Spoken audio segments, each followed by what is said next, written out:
যদি তুমি জানতে চাইছো নো কন্ট্যাক্ট সিচুয়েশনে থেকে, যারা নো কন্ট্যাক্ট সিচুয়েশনে আছো, যদি মনের মধ্যে এই প্রশ্নটা আসছে যে আমার মানুষটির উপরে আমি কি ভরসা রাখতে পারি, বিশ্বাস করতে পারি, ঠিক আছে, তো যারা নো কন্ট্যাক্ট সিচুয়েশনে আছো তুমি এখনো কি তার উপরে ভরসা করবে, বিশ্বাস করবে?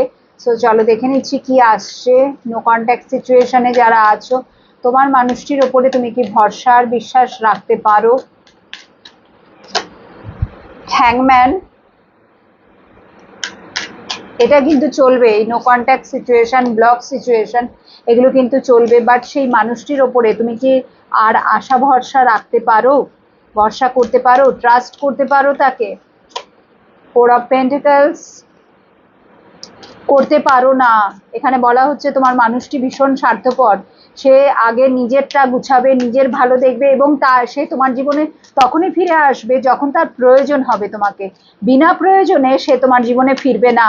সো এই যে নো কন্ট্যাক্ট সিচুয়েশনটা, এটা কিন্তু চলতে থাকবে, ব্লক সিচুয়েশন চলতে থাকবে, সে তখনই তোমার জীবনে ফিরে আসবে যখন তার তোমাকে প্রয়োজন হবে, হয় পয়সার প্রয়োজন বা তোমার এনার্জি খাওয়ার জন্য, ঠিক আছে, যখন প্রয়োজন হবে তখনই সে আসবে, আদারওয়াইজ সে কিন্তু ফিরবে না।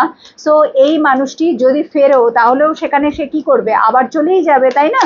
তো যে একবার এই কাজটা করেছে, তা বলাই হচ্ছে যে তুমি এর উপরে কিন্তু আর ভরসা করতে পারো না, বিকজ তোমার মানুষটি সবসময় 2 অফ পেন্টিকলস এর এনার্জিতে কিন্তু আছে এবং আগামী দিনেও থাকবে, ঠিক আছে, সব সময়, বিকজ 2 অফ পেন্টিকলস মানেই হচ্ছে প্রবলেম আছে এর মধ্যেই, এ কিন্তু কোনো একটা জায়গায় স্থিরভাবে থাকতে পারে না, মনস্থির করে থাকতে পারে না, স্টেবল এনার্জি না, ঠিক আছে, নিজেই আনস্টেবল। তো যে মানুষটা নিজেই আনস্টেবল, সে তোমাকে ফিউচারে স্টেবিলিটি কি দেবে? তো তোমাকে এটা বুঝতে হবে, ওকে।